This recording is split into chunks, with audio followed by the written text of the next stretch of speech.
Welcome, folks, to another episode of the Daniel Teaches Experience. My name is Daniel. I'm super excited to be here. As always, it's a weekly thing, Mondays at 8 a.m. Pacific Standard Time, unless otherwise noted. Folks, let's get into it. My friends, if you are not aware, but hopefully you are aware, about 2 months ago I came up with an exercise known as the Journey to Self-Awareness. All it is basically, it's me giving you a bunch of writing prompts. It's a journaling exercise where you write about where you've been, where you are, and where you hope to be going, right? And it had this whole idea that Sigmund Freud came up with many years ago, where if you have people just thinking off the top of their heads, without thinking about what society says, and without thinking about what I can and can't do, and just putting all these like restrictions pushed back, and just letting your mind free, and letting it wander as it would like, you can get a lot of ideas out there, and it can help you connect your unconscious thoughts with your conscious thoughts by writing them down. So essentially, that's where the exercise came from. Now, if you want to exercise, obviously you can go to Google, you can type in the Journey to Self-Awareness space Daniel Teaches, and you'll find that I'm partnered with Thinkific. The exercise on its own is $5 American. That is all. You pay that, man, you're good to go. You do it on your own time, all that good stuff. So folks, off of this exercise, there are two questions that came to mind during this week. And two of them I'll tell you are this. So essentially, what are the questions? Results are on your ideal life. It asks you to write about your ideal life. Where you live, how you're living, what you're doing, what your relationships are like. You know, what is a regular routine in your ideal life, in your perfect life, with your perfect family, and your perfect career, and all that good stuff, right? And obviously, the big reason for that is a lot of people don't know what they want. And the reason is, you know, well, there could be multiple reasons why people don't know what they want, right? One could be they never actually thought about what they want because they're so busy about thinking about what is practical and just paying the bills. And hey, you know what, McDonald's is great. Maybe I'll just stay here and I'll, you know, just become the assistant manager, and then I'll become the manager. Not saying there's anything wrong with McDonald's, but I'm saying it's really easy to just kind of take aboard someone else's ideas and plans, as opposed to just figuring out, okay, wait a minute, what do I want? Like, what am I interested in? What are my intrinsic values? Right? So that's one reason. Another big reason, which a psychologist, Dr. Jordan Peterson, would say is, man, when you identify what you want, you have to compare it to what you have right now. Like, it'll happen. And if you're not where you want to be, that's when you feel discrepancy and you feel bad, so you feel motivated to do something about it. So a lot of people, they don't aim, or they don't make specific goals of where they want to end up. So this way, when they're 50, 60 years old and they've failed, excuse me, exactly, boom, I just caught myself. You can't fail if you don't have any goals to begin with. You cannot fail if you do not have any goals to begin with. So you gained 10 extra pounds this year. You go, well, okay. I didn't aim to lose any weight, even though I know I should. I didn't even aim to maintain the same weight, but I gained 10 pounds, whatever. But when you have a goal to stay the same weight, to lose X amount of weight, and then you don't meet that goal, well, now you have something to look at. Something that will give you a visual representation of where you are and where you should be, right? And that kind of motivates you to go forward. So that's one of the big emphasis of that question. You know, it talks about your ideal life and where you want and what you want. So then in the back of your mind, you can kind of compare where you could end up with where you want to end up. You know, where maybe your friend ended up who didn't make the best choices in life, and where you want to end up if you actively seek that path. Now, a follow-up question to that question is one that says, well, based on everything that you've just written down, based on this whole idea and everything that's there on paper, what are you doing right now that is keeping you en route to that final destination? What things are you doing right now that are benefiting you to get there? Now, there's a stand-up comedy special by Russell Peters. It's on Netflix, and basically at one point he's doing some crowd work. And crowd work is when you start asking the people sitting in the crowd, hey sir, what's your name, where are you from, what do you do, and you kind of have some jokes that you do and you use and whatever. And one of his jokes, he said something along the lines of this. He started talking to a doctor in his audience, and he said, hey man, what did you want to do as a kid? And he kind of, his whole bit was about people wanting to go into something that they've never done before. So when you've never done, like, let's say X before, the chances of you going into that thing, they're practically impossible. For example, in his own joke, he said that he'll be like, you know, I'll talk to someone, I'll be like, hey man, what's your dream? What's your dream? Like your dream job? And the person will say like, I want to be in the NBA. And then he goes, oh, that's fantastic. Do you play basketball? He goes, not once. Right? So the joke is, if you have your destination in sight, what are you doing right now to move yourself in that direction? You know, personally, I've got a certain area that I want to go to. And if I look at, well, what am I doing right now? I say, well, I'm working out 3 to 5 times a week. I'm constantly reading psychology books. I'm trying to stay as up to date on literature as I can with these topics that really resonate with me. I watch a lot of educational YouTube videos. I keep in touch with my friends, right? So essentially, whatever ideal that you have, you know, because I don't believe in this delusional optimism. Everything's just going to work out. Well, yeah, but you should also strive to make them work out. You know, you shouldn't just passively kind of let life do its thing, right? But you should be the captain of your own ship. Because if you just kind of lean back and say, well, whatever, you know, the waves are going to take us. You know, we'll go where we're meant to go. It's like, well, you know, you might have ambitions to end up in LA, but you end up in Las Vegas. And whose fault is that? Right? What was the captain doing? You know, because you took an extra nap and now we're not where we should be. You see what I mean here? So, a really important question, when you kind of have that idea of, I want to be a doctor, or I want to be in a job which requires me to travel, or I want to start producing music, or I want to do X. It's what are you doing right now that is going to benefit you then? Because if it's absolutely nothing, you need to seriously just take a second and go, okay, why am I not doing anything?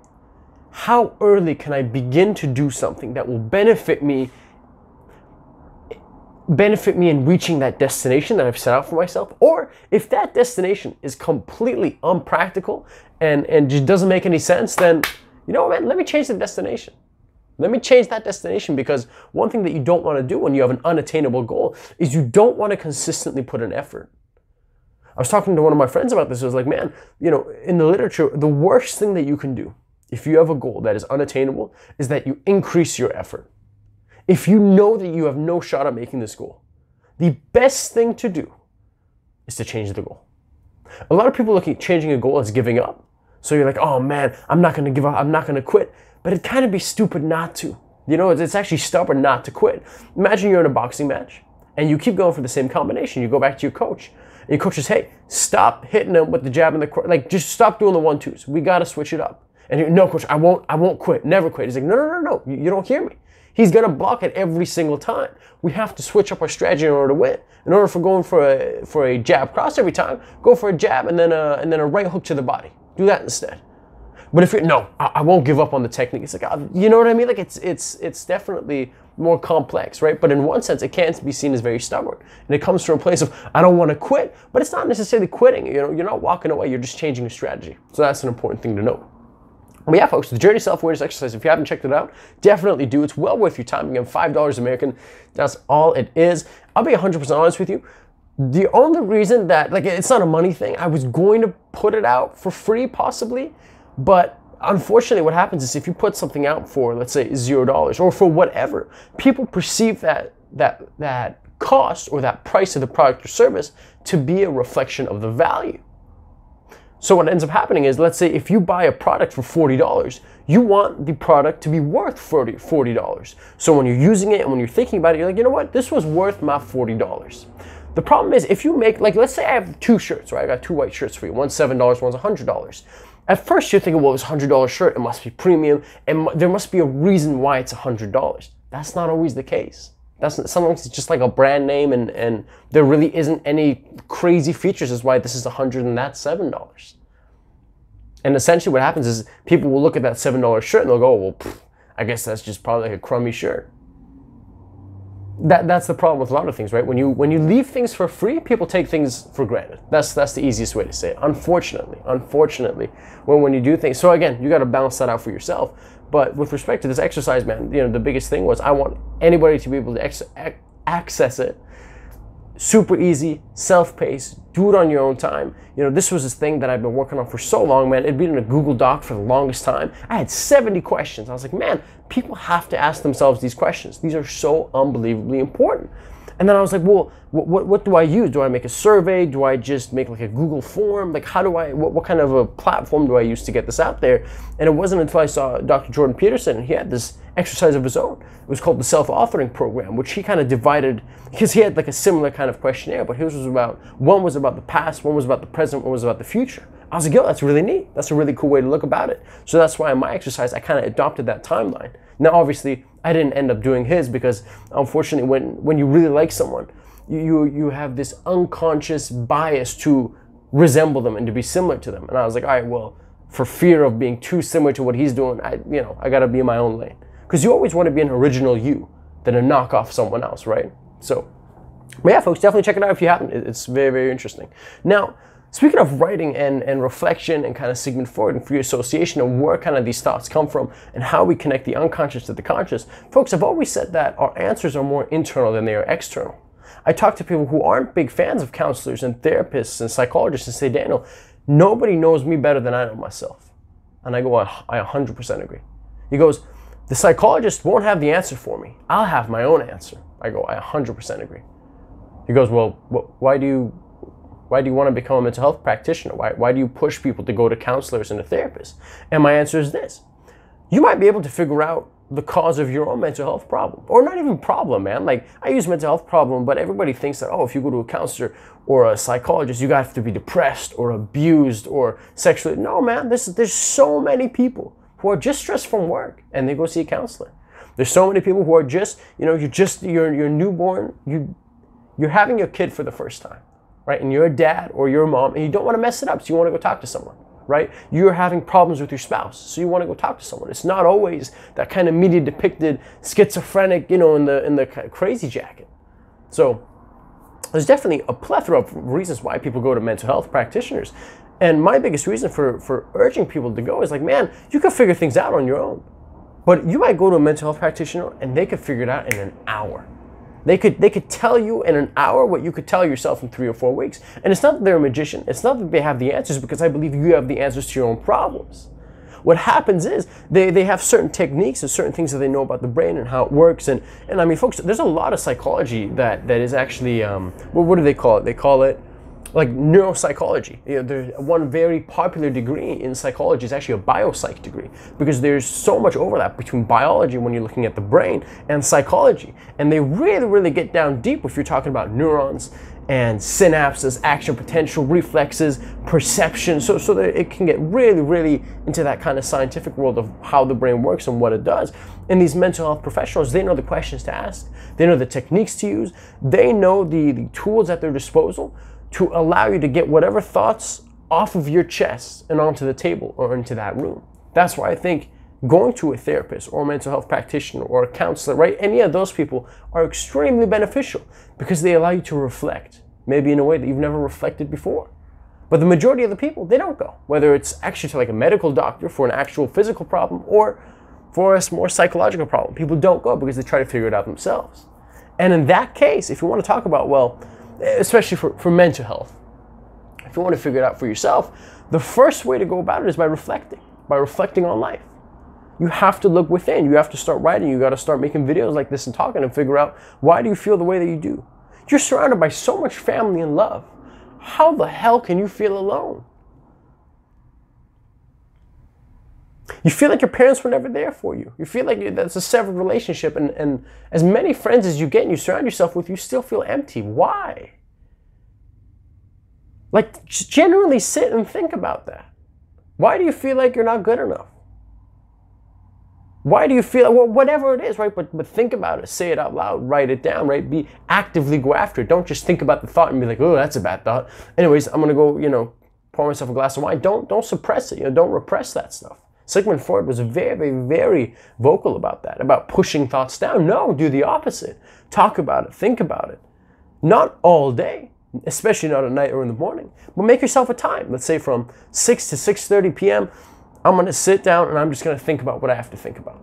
And I think you're going to be so much better off. It won't even be conceivable. Like, you won't even believe how much better off you would be. If you don't want to go to a mental health practitioner, that's fine. But I would urge you to make some time in a day or once a week minimum for 30 minutes where you sit down and go, okay, what am I worried about? Let me think about it in this 30-minute period. If you overthink, I would never tell you, hey man, just stop overthinking. You overthink because your brain thinks that it hasn't thought about a topic in-depthly enough. So it starts to think all the time. The last thing I'm going to tell you is, hey, stop overthinking. No. Overthink, but not right now. You're working right now. You can't afford to overthink. Not right now. You're meeting, Sally.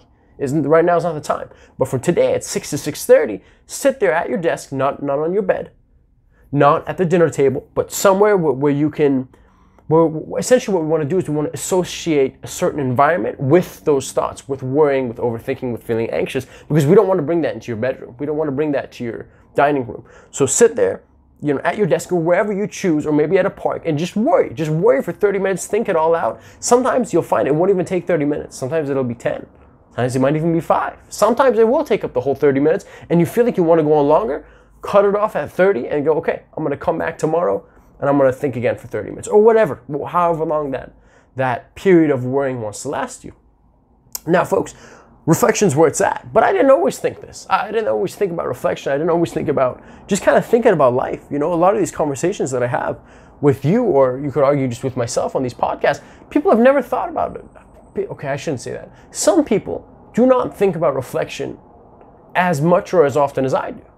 And it's normal. You know, it's kind of a weird thing. It's like, hey man, do you reflect on your life? Like, well, what does that mean? You know?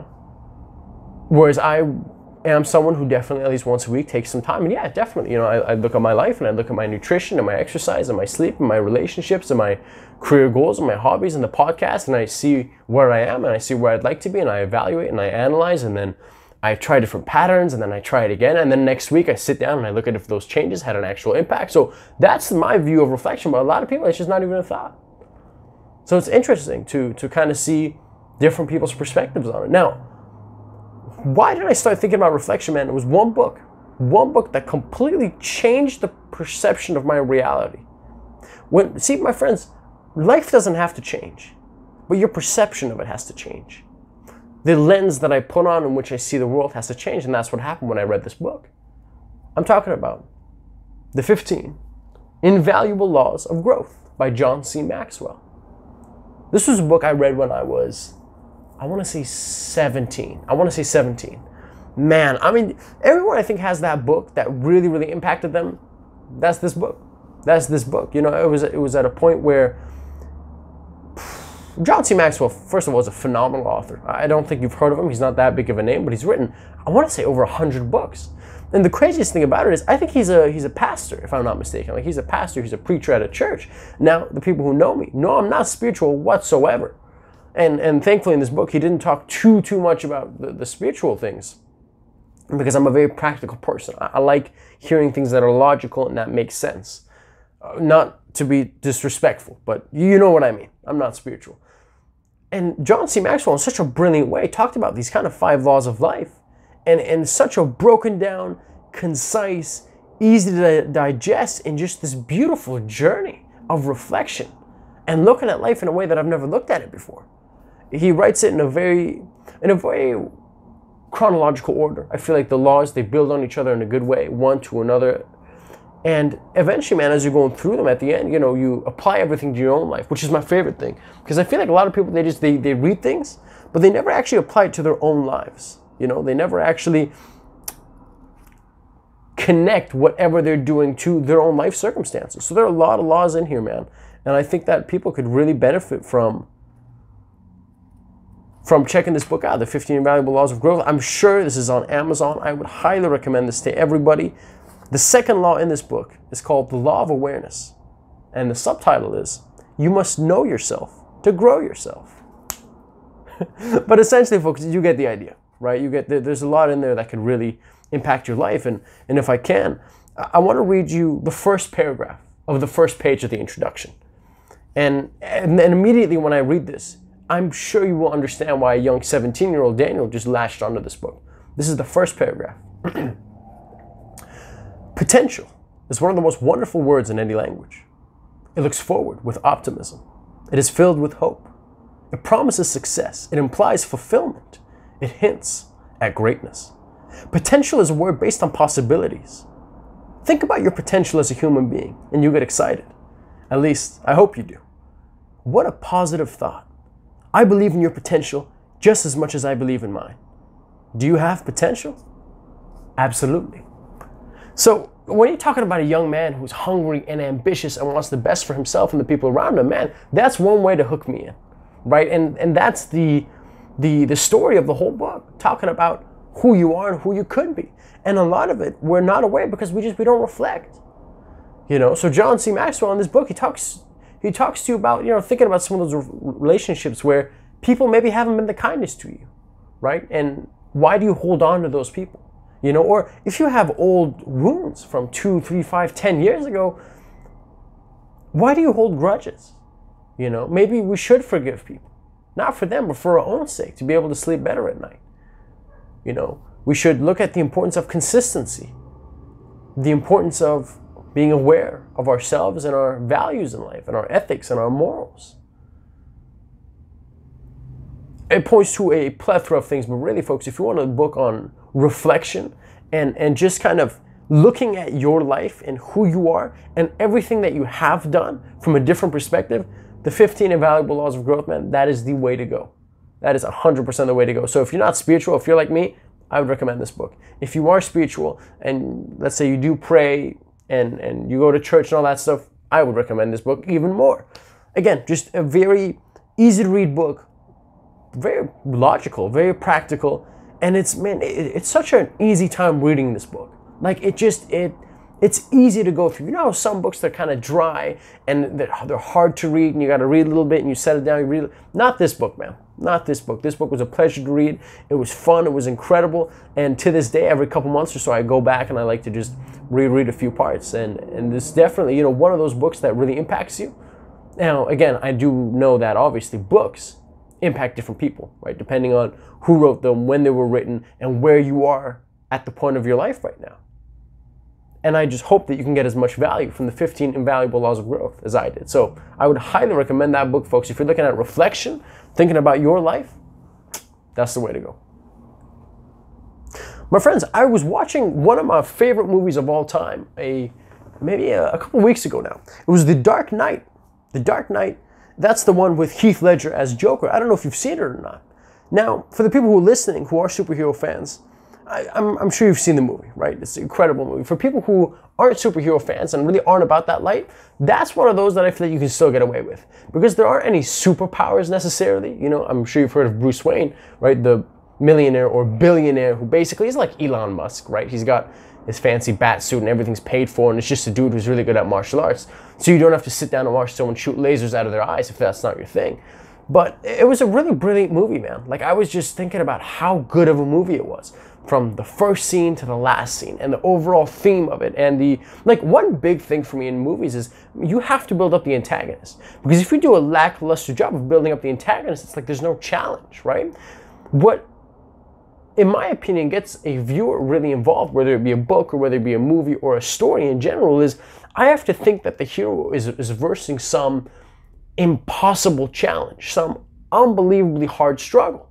The harder the struggle, the greater the payoff will be at the end, right? That's why stories of people who've, let's say, left their countries, left their homes, and been in some really difficult circumstances and have come to succeed in a different area of life, that is such an empowering story to hear, right? But if it's just a regular story, like, yeah, man, my dad was rich, he pulled a couple of strings, I made it to Harvard, and it doesn't have that, you know what I mean? So the greater you build those kind of the arch nemesis, the rivals, the greater the hero has to jump and the further he has to reach in order to overcome those obstacles. And I think they did an absolutely brilliant job with that movie. Every scene was so freaking brilliant. And the Joker, I think, did such a phenomenal job in that movie, especially Heath Ledger's interpretation of it. I think if you ask anyone, hey, who was the best ever Joker? With the exception of, I believe it was Joaquin Phoenix is his name, the gentleman who was in the latest Joker movie. It came out 2019, 2018, I want to say, but Heath Ledger did an absolutely brilliant job, and I don't think there'll be another Heath Ledger Joker. And honestly, I don't want there to be another Heath Ledger Joker, because I think he had his own kind of interpretation on that, and that was the actor himself, and I would like to see other actors do their kind of own twist of the Joker character. But essentially, folks, there was this very, very brilliant idea that Joker had, where he said, man, these people, right, these neighbors left and right, they're not civilized. They just pretend to be. They are animals, and they will eat each other alive if you put them in a survival mode. And that was his idea. His idea was, man, people only pretend to be all good and friendly, and neighbor Bob is only friendly and smiling because everything's good right now. But wait till something turns sideways. The first thing I thought about was when COVID hit. there was this crazy panic for toilet paper. And you saw these civilized people smacking each other around for rolls of toilet paper. And I was like, this is crazy. This lady's smacking this dude in the head with her purse. He just pushed this old grandma so he can get the last roll of toilet paper. You know, and I think one of the beauties of movies, man, whether they be fiction or nonfiction, is when they have elements of genuineness to them and realness to them, right? And there's an overarching message and it's thought-provoking. And you go, man, are people inherently evil? Because that was kind of Joker's idea. He was like, man, me and you were inherently evil people, but we kind of behave in the laws of society so we don't get kicked out. It doesn't mean I'm not an evil person, but I just have to convince you that I'm not an evil person. But I can be, as long as I keep it closed off or hidden. You know, I believe that is the opposite of humanistic psychologist Carl Rogers, who believed that he wasn't in the movie, obviously. But you know, he had a belief that every human being was essentially a good human being, or a person who was just, you know, a person of, like, let's say, bad circumstances, or a good person who's just made bad mistakes, and everybody could be healed and everybody could be made better. Now, I should important to also know that people who believe in humanistic psychology, like more contemporary people right now, they say that, hey man, people aren't necessarily all good or all bad, but they're both. People are able to demonstrate quote unquote bad behavior and good behavior in society, but the difference is the morals and values, right? So essentially you have both. You are evil and you are good. It's not just one or the other. And then based on your morals and values of what you think is okay and what you don't think is okay, you kind of, you know, lean towards one way or the other. But yeah, man, it's a brilliant movie. It's an absolutely brilliant movie. And you have this guy, Harvey Dent, who was just, you know, he's the face. He's the guy who doesn't have to put on a suit. He's the law enforcement, right? He's the guy who can get it done in the right civil manner that society can put up on a statue and cheer on. And you kind of see what happens to him throughout the movie. And it's brilliant, man. It's absolutely brilliant. Like, it's so good. Like, I don't want to, like, spoil it if you haven't seen it, but it's very, very good. It is on Netflix, and I would highly recommend it if you're looking for an action movie with good writing, a fast-paced movie, things that make sense, and some nice action. I would definitely recommend The Dark Knight. Man, that was awesome. That was really, really good. Just everything, you know? I think, man, to make a good movie, you need several things, right? It's the actors, obviously, actors and actresses, the writing, the shots, right? The production, unbelievably important. Everything from camera to sound to certain shots that they kept in, like just the 3-4 second shots, man. Like they changed the whole movie. It's unbelievable. And when you say things, let's say in the middle of the movie or earlier in the movie, and then you touch back on them in the end, like a famous quote from this movie was, you either die a hero or you live long enough to see yourself become the villain. You know, and that's one thing that you just see played out throughout, and it was brilliant. It was really, really, really well done, and that was awesome, man. That was absolutely awesome. So that was a good movie. That was a really good movie. I've been watching a lot of movies lately, so I'll definitely be trying to keep my eyes out and just keep watching them, man. There's a lot of good stuff. There's a lot of good stuff out there on Netflix and just on other areas that you can find. There's a lot of TV shows. There's a lot of movies. Yeah, man. I've been watching Vikings. Vikings, the TV show. That's also been crazy. I'm almost to the end of that. I'm on the last episode of the last season. So I'll finish that up. Then maybe I'll give you my thoughts on that another time. I also saw Peaky Blinders a while back. That was also a very cool show. Maybe I'll do a different episode for that one as well. But yeah, man, it's good stuff. What TV shows and movies are you watching right now? Like, what are you invested in? What's exciting? Is there on Netflix? Are we talking Amazon Prime? Are there any shows that you're binging right now? Are there any shows that you're like, man, this is the best show that I've ever seen? You know, let me know. As always, folks, if you're watching on YouTube, I appreciate every like, every comment, every subscribe. It lets me know that you're liking this stuff. If you're listening to this on Apple iTunes, Spotify, Google Podcasts, all that other beautiful stuff, folks, don't be shy. Send me a DM on Instagram. You know, reach out. Email psychologyteachings@gmail.com. Let's talk. Tell me what you like. Tell me what you don't like. Tell me any topics that you want to talk about. I'm more than happy to hear it. With that being said, have an absolutely sensational rest of your day. And take care of yourself, folks. I will see you next week. Bye-bye.